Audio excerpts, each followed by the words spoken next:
पश्चिम बंगाल के दौरे पर उत्तराखंड के सीएम धामी उत्तर 24 परगना में बीजेपी की परिवर्तन यात्रा में हुए शामिल। ममता सरकार पर जमकर बोला हमला, कहा राज्य में बदलाव का मन बना चुकी है जनता। कांग्रेस उपाध्यक्ष सूर्यकांत धस्माना का सरकार पर बड़ा हमला, बोले सरकार पर अस्पतालों का अरबों बकाया, कहा आयुष्मान कार्ड धारक दर दर भटक रहे। हरिद्वार ग्राम प्रधान पर पुरानी रंजिश में हमला, प्रधान के घर 20 बदमाशों का खूनी तांडव, 15 घायल, अस्पताल में भारी हंगामा और तनाव।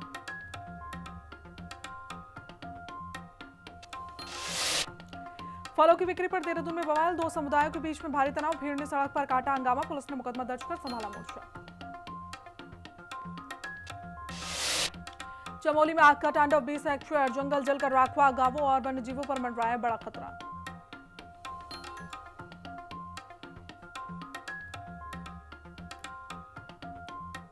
एक बार फिर आप सभी का बुलेटिन में बहुत स्वागत है। बुलेटिन की शुरुआत बड़ी खबर के साथ, जहां पश्चिम बंगाल के दौरे पर मुख्यमंत्री पुष्कर सिंह धामी ऐसे में उत्तर 24 परगना में बीजेपी की परिवर्तन यात्रा में मुख्यमंत्री पुष्कर सिंह धामी शामिल हुए। जहां परिवर्तन यात्रा में शामिल मुख्यमंत्री पुष्कर सिंह धामी ने ममता सरकार पर जमकर हमला बोला। तुष्टीकरण और भ्रष्टाचार से ऊब चुकी है जनता, ये मुख्यमंत्री की ओर से कहा। मुख्यमंत्री ने कहा कि राज्य में बदलाव का मन भी बना चुकी है जनता। तो ये बड़ी अपडेट इस वक्त हम आप तक साझा कर रहे हैं, जहां पश्चिम बंगाल दौरे पर मुख्यमंत्री पुष्कर सिंह धामी हैं और ऐसे में जमकर बरसते हुए ममता सरकार पर मुख्यमंत्री पुष्कर सिंह धामी नजर आए। उन्होंने कहा कि अब जनता बदलाव के मूड में नजर आ रही है और इस बार जनता बीजेपी को ही पश्चिम बंगाल में लाना चाहती है। तो परिवर्तन यात्रा में मुख्यमंत्री पुष्कर सिंह धामी की मौजूदगी नजर आ रही। तस्वीरें भी फिलहाल हम आपको आप तक साझा कर रहे हैं, पश्चिम बंगाल की तस्वीरें, जहां मुख्यमंत्री पुष्कर सिंह धामी यात्रा में शामिल होते हुए नजर आए।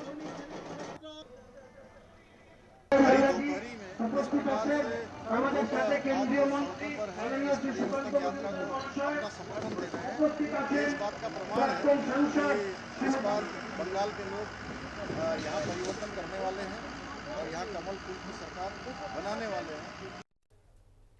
उत्तराखंड के टिहरी में विश्व प्रसिद्ध लेक फेस्टिवल का भव्य आगाज होने जा रहा है। मुख्यमंत्री पुष्कर सिंह धामी कल कोठी कॉलोनी में इस महोत्सव का उद्घाटन करेंगे, जिसमें कई दिग्गज हस्तियां, मंत्री और विधायक शिरकत करने वाले हैं।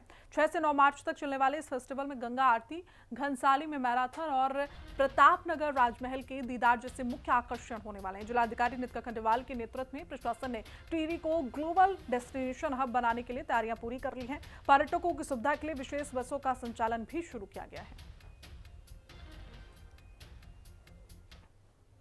हमारा Himalayan O2 Tehri lake festival की सभी तैयारियां बिल्कुल चरम सीमा पर हैं और मुझे बताते हुए बहुत खुशी हो रही है कि माननीय मुख्यमंत्री जी द्वारा इस टिहरी लेक फेस्टिवल का उद्घाटन किया जाएगा और इसका जो क्लोजिंग है 8 मार्च को, इसमें ऑनरेबल गवर्नर सर भी अपनी उपस्थिति इसमें लेकर आएंगे। यहाँ का हमारा जितना भी युवा है उनको पर्यटक के नए आयाम और नए आयाम एवं नए जो गतिविधियां वो लोग कर सकते हैं और लोकल इकोनॉमी को जनरेट करने के लिए कर सकते हैं। फेस्टिवल उस दृष्टिकोण से बहुत ही महत्वपूर्ण है। जितने भी स्थानीय लोग हैं उस फेस्टिवल में आए, प्रतिभाग करें। उनकी सुविधा के लिए हम लोगों ने पूरे जनपद में बहुत सारे रूट्स पे बसेस लगाई हैं। उत्तराखंड की विकास यात्रा में आज एक नया अध्याय जुड़ गया है। सरकार के जरिए जारी आर्थिक सर्वेक्षण रिपोर्ट 2025 के अनुसार राज्य की अर्थव्यवस्था ने लंबी छलांग लगाई है। प्रमुख सचिव नियोजन आर मीनाक्षी सुंदरम ने जानकारी दी कि प्रदेश का जीएसडीपी साल 2022 के मुकाबले 1.5 गुना बढ़कर 3,81,000 करोड़ के पार पहुंच गया है। प्रति व्यक्ति के आय में भारी बढ़ोतरी के साथ ही गरीबी इंडेक्स में भी गिरावट दर्ज की गई है। ऐसे में एमएसएमई और स्टार्टअप्स की संख्या में आया ये उछाल राज्य की मजबूत होती आर्थिक स्थिति का प्रमाण है। पहले तो जीएसडीपी ग्रो कर रही है, हमारी अच्छी ग्रोथ रेट है और नेशनल ग्रोथ रेट के बराबर की ग्रोथ रेट है। 7.2% है 25-26 का। 26-27 के लिए हमने 8.2% का फोरकास्ट भी किया है। जो एडिशनल स्पेंडिंग की आपने बात करी है, एडिशनल स्पेंडिंग ज्ञान मतलब गरीब, युवा, अन्नदाता, नारी, इनको फोकस में रखते हुए करना चाहिए। और टूरिज़्म और अर्बन इंफ्रास्ट्रक्चर में भी हमको एडिशनल इन्वेस्टमेंट करने की ज़रूरत है। अगर ऐसा हम लोग कर पाते हैं जो 10,000 करोड़ का एडिशनल एक्सपेंडिचर, तो देन हम 13% रेट पर भी ग्रो कर सकते हैं। 19 अप्रैल से शुरू हो रही चारधाम यात्रा के लिए उत्तराखंड का स्वास्थ्य महकमा पूरी तरीके से मुस्तैद है। स्वास्थ्य मंत्री धन सिंह रावत ने तैयारियों का जायजा लेते हुए बताया कि केदारनाथ और बद्रीनाथ धाम में अस्पताल बनकर तैयार है और इस बार श्रद्धालुओं की सुरक्षा के लिए एयर एम्बुलेंस को एक्टिव मोड पर रखा गया है। खास बात यह है कि 108 सेवा का रिस्पॉन्स टाइम 25 मिनट से घटकर 18 मिनट कर दिया गया है। केदारनाथ में रिलीफ कैंपों की संख्या बढ़ाकर 18 कर दी गई है।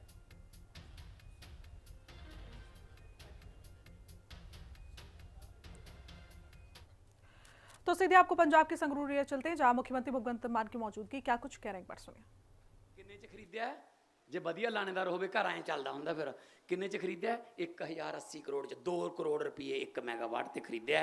आपां 3500 करोड़ रुपया वो खरीद चों भी बचा लिया। ਉਹਦੇ ਨਾਲ ਤੁਹਾਨੂੰ ਦਿਨੇ ਬਿਜਲੀ ਦੇਣ ਲੱਗ ਗਏ। ਦੇਖੋ ਕਿਵੇਂ ਲੜੀ ਤੋਂ ਲੜੀ ਜੁੜਦੀ ਜਾਂਦੀ ਹੈ। ਸਾਡੇ ਕੋਲੇ ਕੋਲਾ ਆ ਗਿਆ, ਕੋਲੇ ਨਾਲ 500 ਕਰੋੜ ਰੁਪਏ ਦਾ ਕੋਲਾ ਬਚ ਗਿਆ ਜਿਹੜਾ ਦੂਜੇ ਪਾਸਿਓਂ ਲੈਂਦੇ ਸੀ, ਉਹ ਸਰਕਾਰੀ ਹੈ। ਉਹ ਕੋਲੇ ਨੂੰ ਸਿਰਫ ਸਰਕਾਰੀ ਥਰਮਲ ਪਲਾਂਟਾਂ 'ਚ ਹੀ ਦੇ ਸਕਦੇ ਹੋ। ਹੁਣ ਆਪਣੇ ਕੋਲ 3 ਹੋ ਗਏ, ਸਰਕਾਰੀ 5 ਨੇ, ਦੋ ਹੀ ਰਹਿ ਗਏ। ਇੱਕ ਰਾਜਪੁਰੇ ਵਾਲਾ, ਇੱਕ ਤਲਵੰਡੀ ਵਾਲਾ। ਉਹਨਾਂ ਨੂੰ ਵੀ ਕਿਹਾ ਹੋਇਆ ਜੇ ਮੂਡ ਹੋਵੇ ਗੱਲ ਕਰਿਓ। ਸਰਕਾਰਾਂ ਐ ਚੱਲਦੀਆਂ ਹੁੰਦੀਆਂ ਨੇ। ਤੁਹਾਨੂੰ ਦਿਨੇ ਬਿਜਲੀ ਦੇਣ ਲੱਗ ਗਏ। ਦਿਨੇ ਬਿਜਲੀ ਵਾਲਾ ਕਿੱਸਾ ਸੁਣ ਲਓ। ਅਫਸਰ ਬੁਲਾਏ ਮੈਂ ਕਿਹਾ ਵੀ ਤੁਸੀਂ ਕਿੰਨੇ ਵਜੇ ਆਉਂਦੇ ਹੋ ਦਫ਼ਤਰ 'ਚ? ਕਹਿੰਦੇ 10 ਵਜੇ ਜੀ। ਮੈਂ ਛੁੱਟੀ ਕਿੰਨੇ ਵਜੇ? ਕਹਿੰਦੇ 5 ਵਜੇ ਹੋ ਜਾਂਦੀ ਹੈ।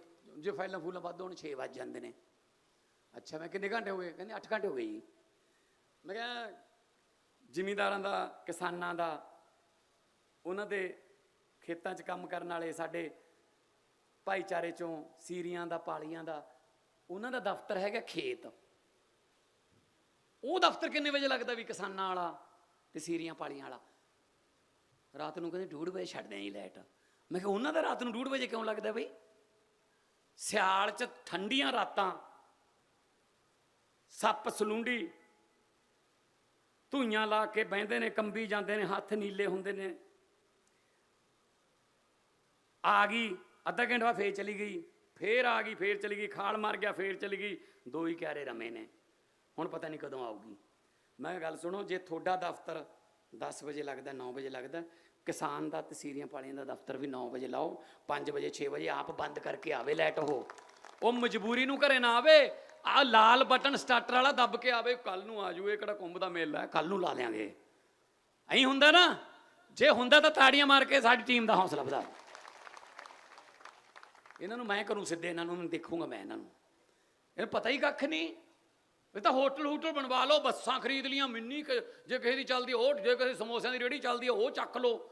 ਇਹੋ ਜਿਹੇ ਕੰਮਾਂ ਤੇ ਨੇ ਤਾਂ ਸਿਆਣੇ ਕਹਿੰਦੇ ਆ, ਨੀਤ ਦਾ ਭੁੱਖਾ ਨਹੀਂ ਰੱਜਦਾ, ਉਹ ਢਿੱਡ ਦਾ ਭੁੱਖਾ ਰੱਜ ਜਾਂਦਾ ਹੈ। ਇਹ ਨੀਤਾਂ ਦੇ ਭੁੱਖੇ ਹੈ ਜੀ। ਇਹਦੇ ਨਾਲ ਇਹ ਕੰਮ ਹੋ ਗਿਆ। ਫਿਰ ਆਏ ਸਕੂਲਾਂ ਕਨੀ। ਚਲੋ ਵੀ ਸਕੂਲਾਂ ਦੇਖੋ ਕਿੰਨੇ ਸਕੂਲ ਨੇ? 19,000 ਤੋਂ ਵੱਧ ਸਕੂਲ। ਕਿਵੇਂ ਕਰਨਾ ਫਿਰ? ਪਹਿਲਾਂ ਪਤਾ ਕਰੋ ਕਿੰਨੇ ਬਿਲਡਿੰਗਾਂ ਠੀਕ ਕਰੀ। ਇਹਨਾਂ ਦੀਆਂ ਬਿਲਡਿੰਗਾਂ ਠੀਕ ਕਰਨ ਲੱਗੇ। ਬਾਥਰੂਮ ਬਣਾਓ। ਬਹੁਤ ਸਾਰੇ ਸਕੂਲਾਂ 'ਚ ਬਾਥਰੂਮ ਨਹੀਂ ਸੀ। ਸਾਡੀਆਂ ਧੀਆਂ ਨੂੰ, ਸਾਡੀਆਂ ਭੈਣਾਂ ਨੂੰ, ਬੱਚੀਆਂ ਜਿਹੜੀਆਂ ਸਕੂਲ 'ਚ ਪੜ੍ਹਦੀਆਂ ਸੀ, ਉਹਨਾਂ ਨੂੰ ਬਹੁਤ ਦਿੱਕਤ ਆਉਂਦੀ ਸੀ। ਜਦ ਤੱਕ ਸਕੂਲ 'ਚੋਂ ਛੁੱਟੀ ਲੈ ਕੇ ਘਰੇ ਜਾਣਾ ਪੈਂਦਾ ਸੀ, ਜਾਂ ਕਿਸੇ ਆਲੇ ਦੁਆਲੇ ਸਕੂਲ ਦੇ ਘਰ ਕੋਈ ਹੁੰਦੇ ਉੱਥੇ ਜਾਣਾ ਪੈਂਦਾ। ਐਨ ਸ਼ਾਨਦਾਰ ਬਾਥਰੂਮ ਬਣਾਏ। ਉਹ ਤੋਂ ਬਾਅਦ ਟੀਚਰਾਂ ਦਾ ਪਤਾ ਕੀਤਾ, ਟੀਚਰ ਭਰਤੀ ਕਰਨੇ ਸ਼ੁਰੂ ਕਰੋ। ਟੀਚਰ ਭਰਤੀ ਕੀਤੇ। ਉਹਦੇ ਬਾਅਦ ਜੇ ਟੀਚਰ ਆ ਗਏ ਤਾਂ ਕਲਰਕ ਵੀ ਚਾਹੀਦੇ ਨੇ, ਦਰਜਾ 4 ਕਰਮਚਾਰੀ ਵੀ। ਸਾਰੇ ਸਕੂਲ ਜਿੰਨਾ ਸਟਾਫ ਹੈ ਪੂਰਾ ਕਰੋ। ਸ਼ਾਨਦਾਰ ਕੰਪਿਊਟਰ ਲਿਆਂਦੇ। ਮਾਸਟਰਾਂ ਨੂੰ ਆ ਹੁਣ ਵੀ ਪਰਸੋਂ ਨੂੰ कदों जाना सिमरन कितने? तो चले रुक करते हैं देहरादून का, जो आज केंद्रीय कृषि मंत्री शिवराज सिंह चौहान का जन्मदिन सेवा और पर्यावरण संरक्षण के संकल्प के साथ मनाया गया। प्रदेश के कृषि मंत्री गणेश जोशी ने अपने शासकीय आवास पर पौधारोपण कर उन्हें बधाई दी। जोशी ने शिवराज सिंह के प्रतिदिन एक पौधा लगाने के लिए अभियान की सराहना करते हुए इसे प्रेरणादायक बताया।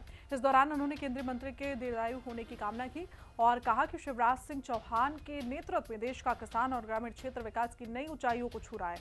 उन्होंने समाज से भी पर्यावरण बचाने की अपील की है।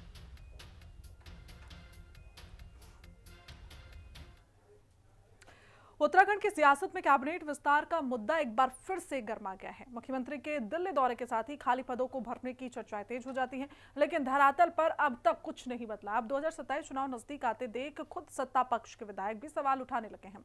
भाजपा विधायक विनोद चमोली ने इस पर बड़ा बयान देते हुए कहा कि कैबिनेट विस्तार की बातें सिर्फ मीडिया की कुर्सियों तक सीमित है। चमोली के मुताबिक यथार्थ में क्या चल रहा है, ये सिर्फ मुख्यमंत्री या केंद्रीय नेतृत्व की जनता है। कैबिनेट विस्तार के बारे में कुछ कहा नहीं जा सकता, क्योंकि बहुत लंबे समय से सुन रहा है और धरातल तो होता नहीं है। ये कई बार मीडिया भी अपनी तरफ से एक अनुमान के तहत इन बातों को चलाता है, तो मैं समझता हूँ इसको अध्यक्ष जी और मुख्यमंत्री जी और उनसे भी ज़्यादा केंद्रीय नेतृत्व तो बेहतर समझता होगा कि वो क्या करने वाले हैं। उत्तराखंड में अमित शाह के आगामी हरिद्वार दौरे को लेकर सियासी पारा चढ़ गया है। मुख्यमंत्री धामी जहां तैयारियों का जायजा ले रहे हैं, तो वहीं कांग्रेस ने तीखा हमला बोला। कांग्रेस की मुख्य प्रवक्ता गर्मा दसौनी ने आरोप लगाया कि बीजेपी सरकारी मशीनरी का दुरुपयोग कर रैलियों में भीड़ जुटाती है। उन्होंने कहा कि पिछली रैलियों में भी छात्रों को जबरन लाया गया और बसों का फ्री इस्तेमाल किया गया। दसौनी के मुताबिक भाजपा सत्ता के दम पर संसाधन जुटा रही है, जबकि कांग्रेस की रैलियों में जनता खुद अपनी मर्जी से पहुंचती है। हमने देखा किस तरह से नरेंद्र मोदी जी की रैली यहाँ जब देहरादून में हुई, उसके लिए किस तरह से कॉलेजेस को नोटिस दिए गए, किस तरह से आशा कार्यकर्तियां, किस तरह से आंगनबाड़ी, स्वयं सहायता समूह, महिला मंगल दल, इन सारे लोगों को मैंडेटरी किया जाता है। कांग्रेस के पास तो कोई भी संसाधन नहीं थे।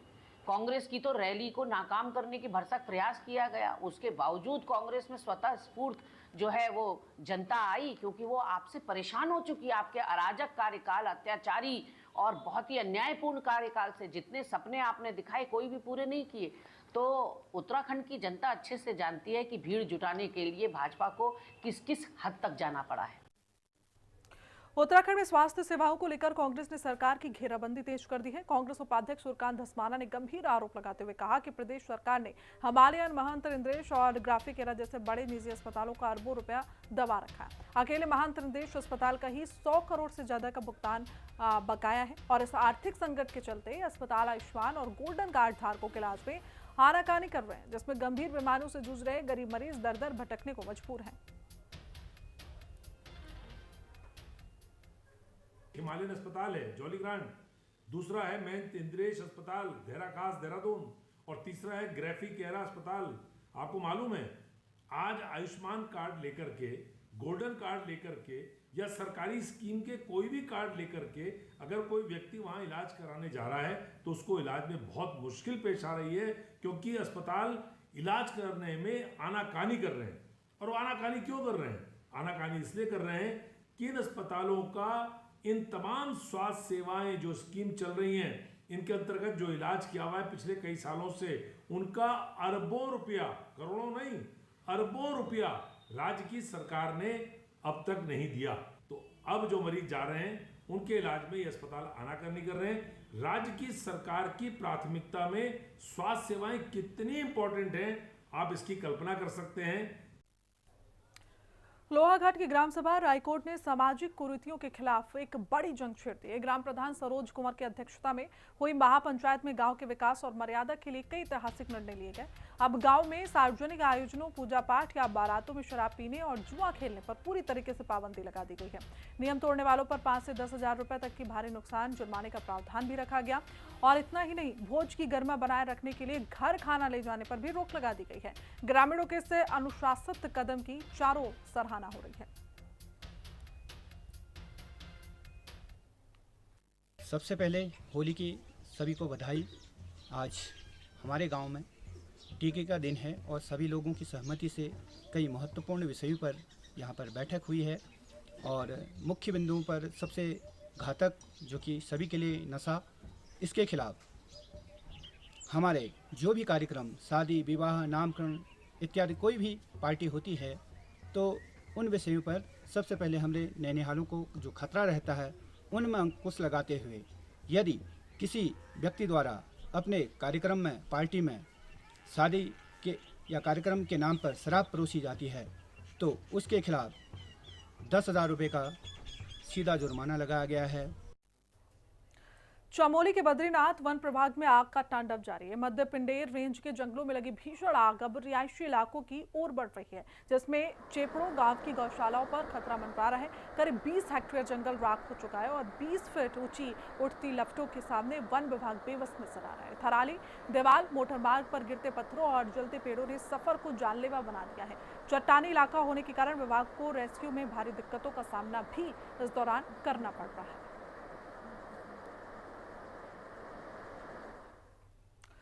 सोशल मीडिया का माया जाल अब युवाओं की जान पर भारी पड़ने लगा है। दरअसल उधम सिंह नगर के दिनेशपुर से एक बेहद दर्दनाक खबर सामने आई है, जहां इंस्टाग्राम पर हुए प्यार में मिले धोखे के बाद 17 वर्षीय अनुज राठौर ने मौत को गले लगा लिया। कलीनगर गांव के इस किशोर ने घर के पंखे से लटक कर अपनी जान दे दी। 5 भाई बहनों में से सबसे बड़े अनुज की मौत से परिवार में कोहराम मचा है। पुलिस ने शव को पोस्टमार्टम के लिए भेज दिया है। ये घटना चेतावनी है कि किशोरावस्था में सोशल मीडिया के दौर में काउंसलिंग कितनी जरूरी है।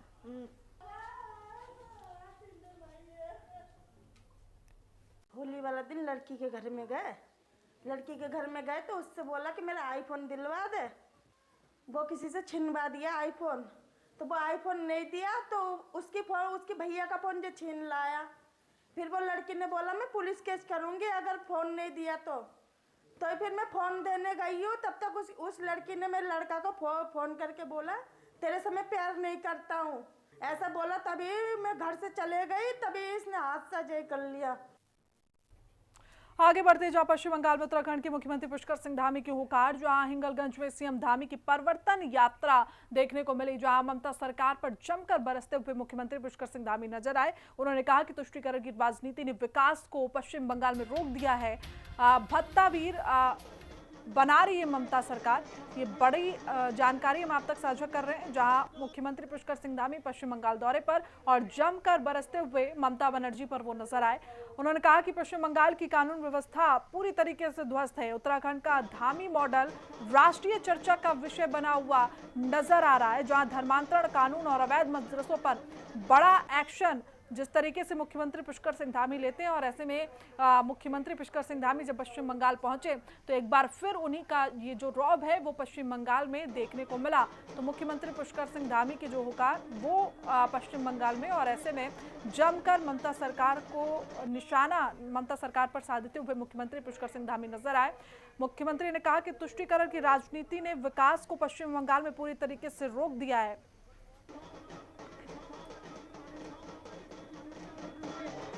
दोपहरी में इस प्रकार से केंद्रीय मंत्री यात्रा को अपना समर्थन दे रहे हैं। ये इस बात का प्रमाण है कि इस बार बंगाल के लोग यहाँ परिवर्तन करने वाले हैं और यहाँ कमल फूल की सरकार बनाने वाले हैं। लालकुआं में होली के हुड़दंग ने उस वक्त खूनी संघर्ष का रूप ले लिया जब बिंदु खत्ता में दुकान खोलने के मामूली से विवाद में दबंगों ने घर में घुसकर जानलेवा हमला कर दिया। कांग्रेस के वरिष्ठ नेता के परिजनों पर हुए इस हमले में बीच बचाव करने आए एक युवक का अंगूठा कटकर अलग हो गया। पीड़ित पक्ष का आरोप है कि पुलिस की सुस्ती के चलते अराजक तत्वों के हौसले बुलंद थे और ये मामला पूरी तरीके से सुनियोजित था। फिलहाल गंभीर रूप से घायल युवक का इलाज जारी है और पुलिस ने मामले की जांच पड़ताल भी शुरू कर दी है।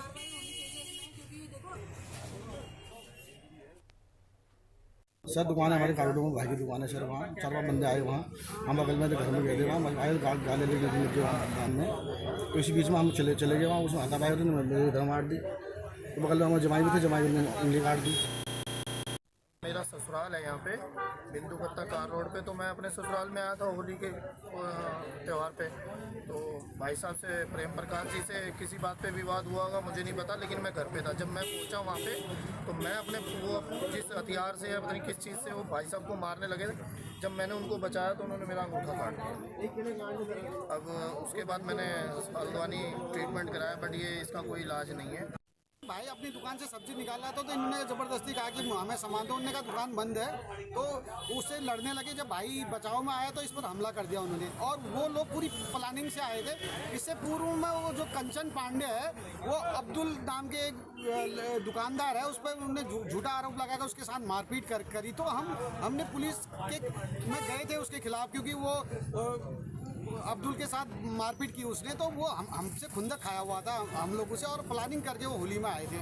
भाई को। और जब जमाई बचाने के लिए आए तो उन्हें धारदार हथियार था उनके सर में भाई के, उन्होंने 3-4 वार कर रखे और मेरे जमाई हैं सागर अरोड़ा, उनका अंगूठा काट दिया उनने।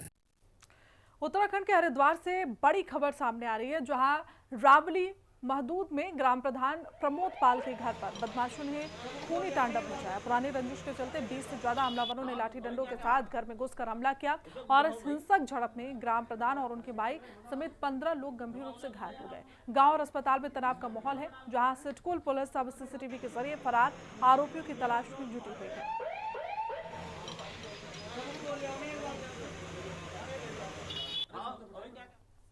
हरिद्वार के पथरी थाना क्षेत्र में होली के रंगों के बीच खून की होली खेली गई, जहां बिश्वनपुर कुंडे गांव में मामूली कहासुनी ने देखते ही हिंसक रूप ले लिया, जहां दो पक्ष आपस में भिड़ गए। सोशल मीडिया पर वायरल वीडियो में करीब 50 से ज्यादा लोग लाठी डंडों के साथ एक दूसरे पर हमला करते हुए नजर आ रहे हैं और इस खूनी संघर्ष में महिलाओं समेत कई लोग गंभीर रूप से घायल हो गए। पुलिस ने तहरीर के आधार पर जांच शुरू कर दी है।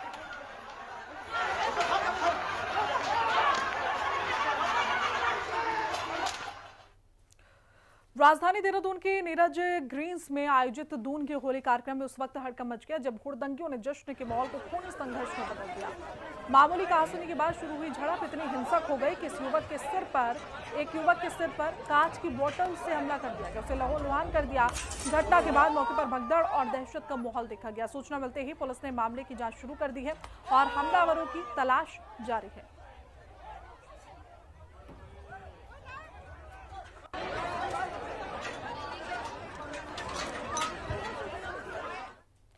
वहीं राजधानी देहरादून के लक्ष्मण चौक इलाके में फलों की बिक्री को लेकर दो पक्षों में विवाद हुआ। गांधी ग्राम क्षेत्र में हुई इस मामूली कहासुनी ने तब गंभीर रूप ले लिया जब दोनों समुदायों के लोग भारी संख्या में मौके पर जमा हो गए और इलाके में सांप्रदायिक तनाव की स्थिति को देखते हुए भारी पुलिस बल ने मोर्चा संभाला और भीड़ को शांत कराया।